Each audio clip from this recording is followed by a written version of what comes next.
Okay, so in this video we're going to have a little chat about the modifications on the Grasshopper.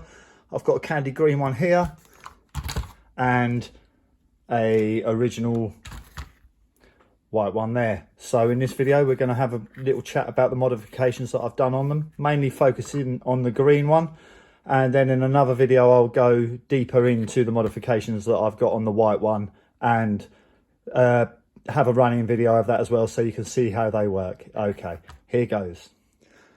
Okay, so the modifications I've got on this Grasshopper, not many really, nice and simple ones.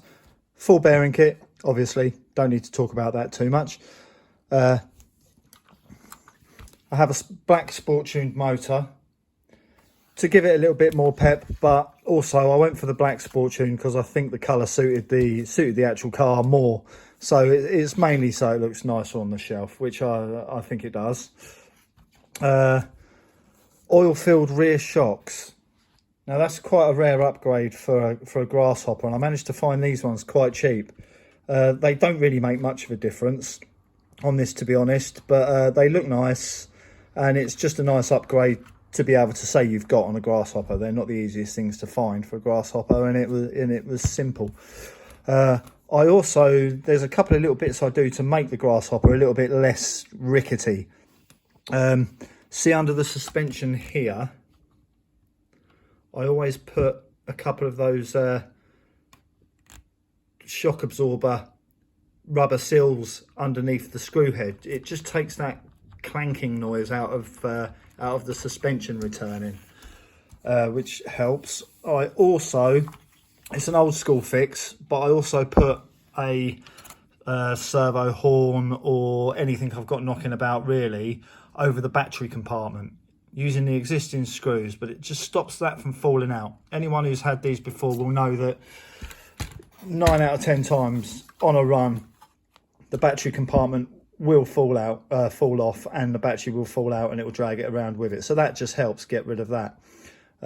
Aesthetically, all I did is I only had red paint left. So I painted the driver red, and I painted the headlights, spotlights red. And I think they make a nice, they go nicely with the green of the actual car itself, actually. I think they look quite nice. You can put your opinions in the comments below. Let me know what you think. I also got some Goodyear decals. They're not stuck on brilliantly at the moment, but they don't come off. I got these for a lunchbox, and I had a few left over, so I put them on here, and I think you'll agree that they look quite nice as well. I don't need to go into the build of the Grasshopper. The candy green one is exactly the same build process as the standard one, the normal one.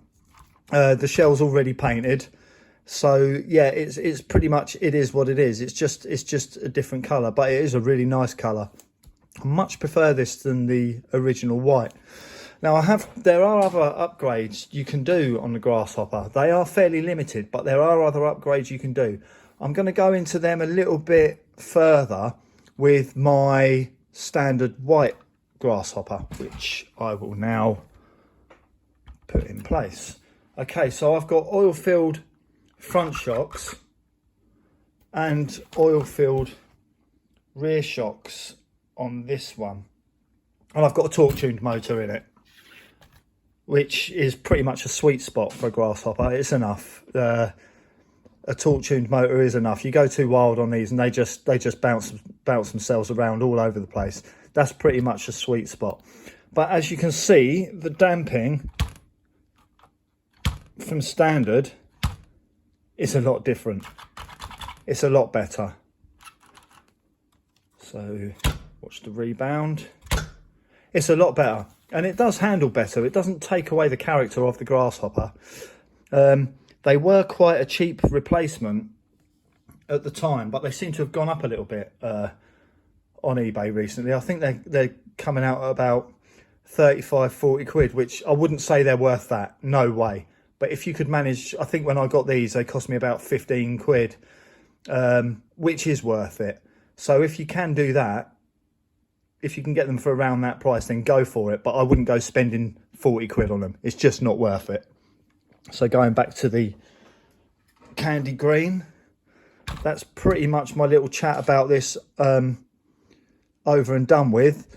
But yeah, it's a really nice kit. This, when it came out, I think I paid about 68 British pounds for it, or 64 British pounds, something like that. And I think they're coming out around 100 or 110 now.